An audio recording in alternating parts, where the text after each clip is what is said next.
नमस्कार।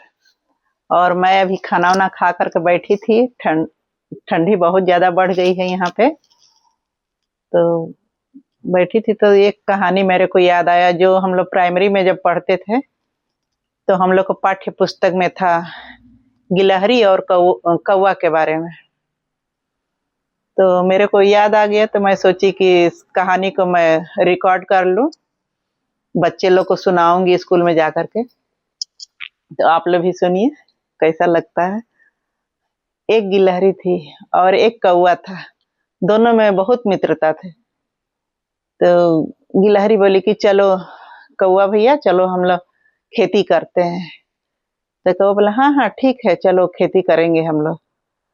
तो खेत जोतने का समय आया तो गिलहरी बोली चलिए कौवा भैया हम लोग खेत जोत के आते हैं। तो कौवा बोला कि हाँ तू चल, मैं आता हूँ, चुपड़ी रोटी खाता हूँ, हरी डाल पर बैठता हूँ। तो गिलहरी बोली ठीक है मैं जा रही हूँ, आप पीछे से आओ।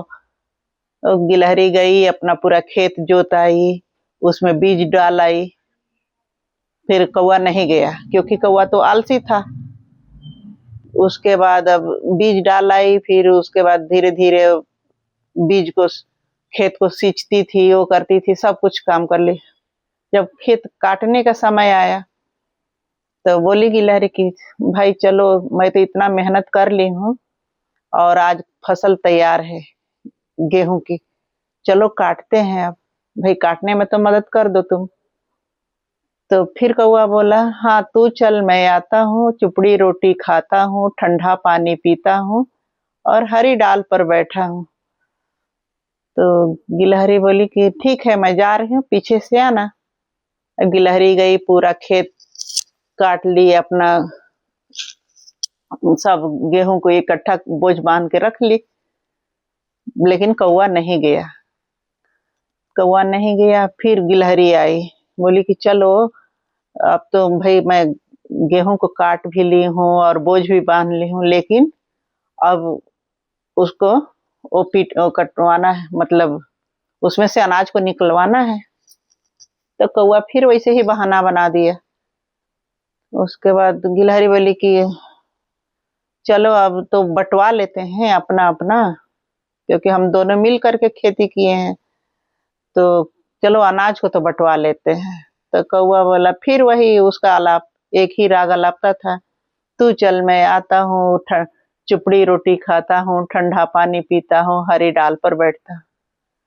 तो गिलहरी बोली ठीक है आओ। गई गिलहरी, आधा आधा अनाज को बांट दी, अनाज बांट करके और अपना लेकर के अनाज आ गई, और कौवा का अनाज वही आधा उसका हिस्सा छोड़ दी। अब कौवा तो भाई मस्त मौला था, उसको कोई मतलबे नहीं था। तो जब गया कौवा, देख कौवा को जब मतलब बरसात के समय आ गया, बरसात के समय आया तो बरसात के समय में ही बहुत परेशानी होने लगती है खाने पीने अनाज की। तो अब कौवा को याद आया कि अरे मेरा तो अनाज अभी रखाया है, क्योंकि आधा मेरा गिलहरी बांट के रखी है, चलो ना उसी को ले आता हूँ मैं। अब गया लेने के लिए तो बारिश, बरसात का समय, बारिश इतना हो कि उसका पूरा गेहूं था जो पूरा बह गया।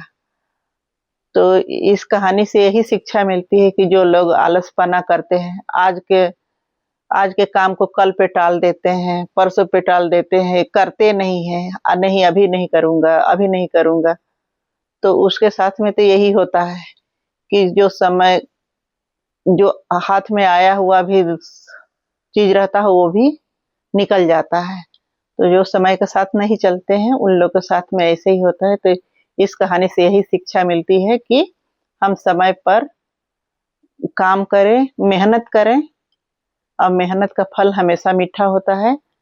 बिना मेहनत किए कुछ नहीं होता है। आदमी सोचता है कि हम दूसरे के बल पर कुछ कर ले, तो कुछ नहीं होता है। इसलिए मेहनत सबको करना चाहिए।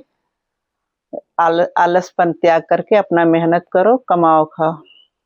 तो कहानी पसंद आए तो लाइक करिएगा। नमस्कार।